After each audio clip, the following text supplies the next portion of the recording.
Hello, good morning sir. అమ్మ good morning. Shabad mandal Tallapalli village నుంచి మాట్లాడుతున్నాను సార్. అమ్మ చెప్పండి. ఆ రుణమాఫీ గురించి మీతో డిస్కస్ చేద్దామని. సార్ 2018 నుండి కట్ ఆఫ్ డేట్ 2018 నుండి 2023 9 కట్ ఆఫ్ డేట్ పెట్టారు కదా. కరెక్ట్ అండి. అయితే సార్ దాంట్లో మేము లోపల 2-3 టైమ్స్ రిన్యూవల్ చేసాము. ఓకే.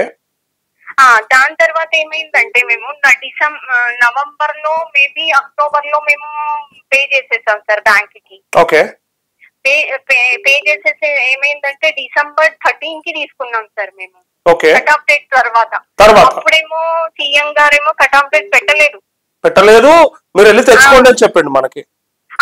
తెచ్చుకోండి అని చెప్పిండు. కాకపోతే నేనేంటంటే తను కట్ ఆఫ్ డేట్ పెట్టలేదు కదా సార్, మళ్ళీ దాని గురించి డిస్కస్ చేయలేదు. మీ ద్వారా తెలియజేద్దామని ఫోన్ చేస్తాను సార్. ఓకే, తప్పకుండా. వాళ్ళు చెప్పిన మాట ఏంటంటే సార్ మళ్ళీ నేనేంటంటే అప్పుడు ఇంతకు ముందు కేసీఆర్ సార్ ఉన్నప్పుడు ఏమైందంటే మీ పేరమ్మా ఫస్ట్ మీ పేరు చెప్పండి. ఇచ్చారు కొంచెం. మీ పేరు చెప్పండి.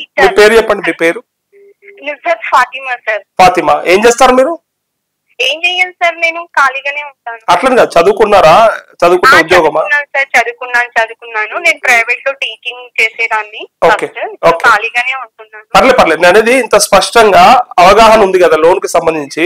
సో అందుకే మీరేమన్నా అధికారాన్ని డౌట్ వచ్చింది నాకు, ఆఫీసర్. లేదు సార్, నేనేమంటున్నా అంటే ఇంకోటి కేసీఆర్ గారు చెయ్యలేదు, అది గతం. ఇంకోటి ఏంటంటే తను క్లారిటీ ఇచ్చారు, మీరు రినివల్ చేసుకోండి, నేను మీకు తర్వాత వేస్తాను. తను కూడా చెప్పాల్సింది కదా కట్ ఆఫ్ డేట్ ముందే. కరెక్టే. కట్ ఆఫ్ డేట్ ముందే చెప్పాల్సింది, అరే మీరు చేసుకోండి నేను తర్వాత వేస్తా అని. అది కాదు. మళ్ళీ మధ్యలో నుండి మళ్ళీ అంత టైం ఎందుకు తీసుకున్నారు సార్? మళ్ళీ రినివల్ చేయలేని వాళ్ళకి మీరు ఎలిజిబుల్ కాదు అని అంటున్నారు. మళ్ళీ 3 years 4 years ఉంది కదా సార్, 18, 19, 20, 21, 22 అందులో 3-4 టైమ్స్ చేసాం సార్ మేము. 3-4 టైమ్స్ మళ్ళీ కట్ ఆఫ్ డేట్ పెట్టారు. అది డౌట్ మీ నుండి వాళ్ళకి తెలియజేద్దామని సార్. తెలియాలి. చాలా మంది ఏమంటున్నారు అంటే చెప్పేటప్పుడు చెప్పిన మాటలకి ఇవాళ చేస్తున్న పనులకి సంబంధం లేకుండా ఉంది, పొంతం లేదు. అప్పుడేమో సార్ నేను డైలీ మీది వాచ్ చేస్తుంటాను. ఓకే అమ్మా, అందుకే మీరు కట్ ఆఫ్ డేట్ నాకు గుర్తుకొచ్చినందుకు మళ్ళీ నేను ఇప్పుడు కాల్ చేశాను. అయితే ఏంటంటే ఆ రోజు ఏమో కట్ ఆఫ్ డేట్ అని ఏం చెప్పకుండా ప్రతి రైతుకు 2 లక్షల రుణమాఫీ అని చెప్తే ముందున్నోళ్ళైనా తర్వాత ఉన్నోళ్ళైనా రీషెడ్యూల్ అయినా ఎన్పీ అకౌంట్స్ అయినా అందరు కూడా ఎక్స్పెక్ట్ చేశారు. ఈవెన్ గోల్డ్ లోన్స్ కూడా అరే మాకు కూడా అయిపోతుందేమో, ఎందుకంటే మేము కూడా రైతుమే కదా, అట్లా ఎక్స్పెక్ట్ చేశారు.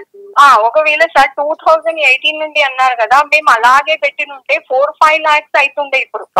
ఎందుకంటే మనం రినివల్ చేసేది ఏంటంటే మనం 1 year లో పే చేయకపోతే 1 week బిఫోర్ పే చేయకపోతే వాళ్ళు 3% మనకి ఇవ్వరు, 11% పెనాల్టీ వేస్తారు సార్ వాళ్ళు.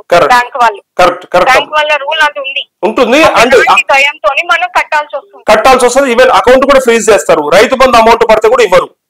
అవును. మళ్ళీ ఇప్పుడు ఏం లాభం సార్? తను చెప్పిండ్రు, తను చెప్పిన దానికి వాళ్ళు చేస్తున్న దానికి చాలా డిఫరెన్స్. తెలియని వాళ్ళు కూడా ఉంటారు కదా సార్, ఫార్మర్సే కదా, చాలా మందికి తెలియని వాళ్ళు ఉంటారు, అదే ఆలోచించాలి. చాలా సార్ వాళ్ళు బ్యాంక్ లో కూడా వాళ్ళు ఎక్స్ప్లెయిన్ చెయ్యరు, కొంతమందికి అర్థం కాదు, చాలా ఘోరంగా ఉంటది పరిస్థితి.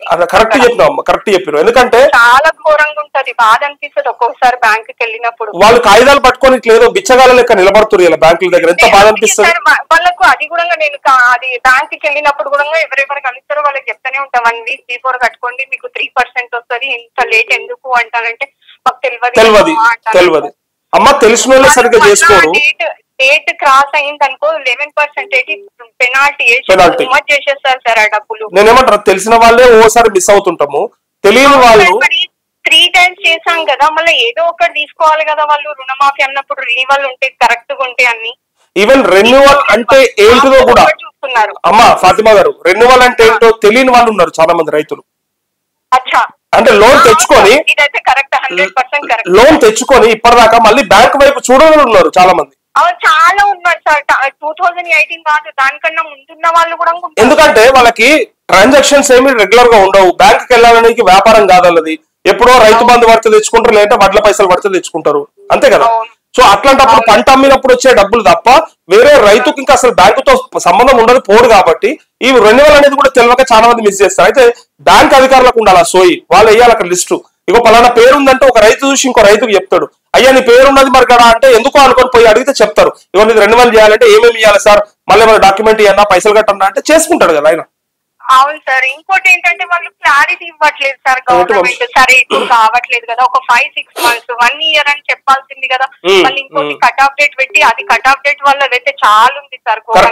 వాళ్ళే వస్తున్నారు బ్యాంక్ కి. కరెక్ట్ అమ్మా, యువర్ రైట్.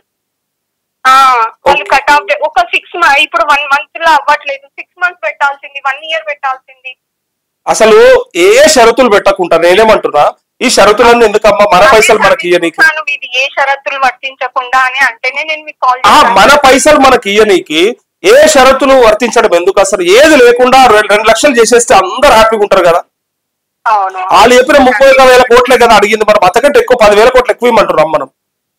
5 years తీసుకున్నట్టు మళ్ళీనేమో గవర్నమెంట్ 5 years లో ఒకటి ఉన్న వాళ్ళ అందరికి రినివల్ అని రూల్స్ పెట్టడము, అని షరతులు పెట్టి ఎంతమంది కాపీ, మరి ఎంతమంది రైతుల బాధలు ఇట్లా చెప్పుకుంటా ఉన్నారు. మరి దానికి తగ్గట్టుగా ఈ షరతులు ఏం లేకుండా అందరికి చేసేస్తామంటే అందరు హ్యాపీ అవుతారు కదా, ఒకరికి అవుడు ఒకరికి అవ్వకపోడు.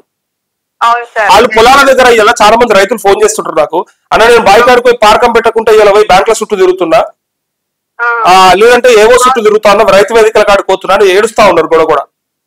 అవును సార్. మేడం దగ్గర పోతే కాదు, మీది లాస్ట్ ఒకటి ఉండాలి, మీరు కట్ ఆఫ్ డేట్ తర్వాత తీసుకున్నారు, ఇవన్నీ లోపలికి వర్తించేయండి.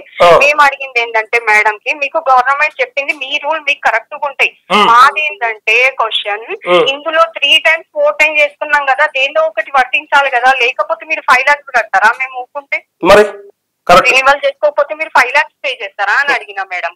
కరెక్ట్ అడిగిన అంటే మాకు తెలియదు, మాకు ఇదే రూల్స్ అంటే వాళ్ళకేం తెలివై మన ముంచుడు ఒక్కటి తెలుసు, రైతులను బాధ పెట్టడం ఒక్కటి తెలుసు సార్. Correct, exactly. జీతం తీసుకొని మనల్ని ముంచుడు తెలుసు వాళ్ళకి, అంతే అంతే. కరెక్ట్ అమ్మా, ఓకే అమ్మా, థ్యాంక్ యూ. అయినా ఈ మేడం వాళ్ళు కూడా ఏం వర్క్ మంచిగా చెయ్యట్లేదు సార్. నేనేమంటున్నా, మంచిగా చెయ్యట్లేదు. వాళ్ళు తీసుకునే జీతానికి న్యాయంగా పనిచేస్తే ఇలా రైతులు ఇట్లా బాధపడరు, పడరు. ఈవెన్ బ్యాంకులో కూడా ఫీల్డ్ ఆఫీసర్లు కానీ మేనేజర్లు కానీ నిజంగా ఎంత దరిద్రం అంటే తరుముతున్నట, కొన్ని దగ్గర ఎలగొడుతున్నట, తర్వాత అసలు రాపో అంటున్నట. మరి ఏమనుకుంటారు అసలు వాళ్ళు, అంటే రైతులు అంటే ఏమనుకుంటారు, అసలు భయం ఉందా అవునుకన్నా? నా రిక్వెస్ట్ ఏంటంటే మీ ద్వారా తెలియపరచడానికి సార్, కట్ ఆఫ్ డేట్ మాత్రం ఉండొద్దు సార్, ఇది ఒక్కటి. రైట్ అమ్మా, okay, thank you. Cut off date పెట్టిండ్రంటే తర్వాత తీసుకున్నారు ఫార్మర్స్ చాలా ఉన్నారు సార్, చాలా మంది ఉన్నారు. ముందు వాళ్ళు చాలా ఉన్నారు, ఆ తర్వాత వాళ్ళు ఉన్నారు. మొన్న తెచ్చుకోమని చెప్పింది ఆయన్నే, సో తెచ్చుకోమని చెప్పినాక మళ్ళీ మొన్న మాఫీ చేయకపోతే ఎట్లా? అవును. అయినా సార్ ఎలక్షన్ అయిన తర్వాత కొన్ని రోజులకు చెప్పాల్సిన కారణం ఏంటి సార్, ముందే మేనిఫెస్టోలో చెప్పాల్సింది. మేనిఫెస్టోలో పెడితే అయిపోయేది కదా, కండిషన్స్ అన్ని మేనిఫెస్టోలో, ఆధార్ కరెక్ట్ ఉంటే అవుతుంది, రేషన్ కార్డు కరెక్ట్. ఓట్లు వేయం కదా మనం, అవన్నీ పెడితే మనం ఓట్లు వేయం కదా, ఓట్ల కోసం అన్నట్టు, ఓట్లు కావాలి వాళ్ళకి. అవును సార్. ఓకే అమ్మా, ఓకే. ఏంటంటే గవర్నమెంట్ ఒకటే రిక్వెస్ట్ సార్, ఏంటంటే కట్ ఆఫ్ డేట్ ఉండొద్దు, అదే సార్ రిక్వెస్ట్ మీ ద్వారా తెలియపరచడానికి. ఓకే అమ్మా, తప్పకుండా. Very thank you very much sir. Thank you అమ్మా, thank you sir. Okay sir.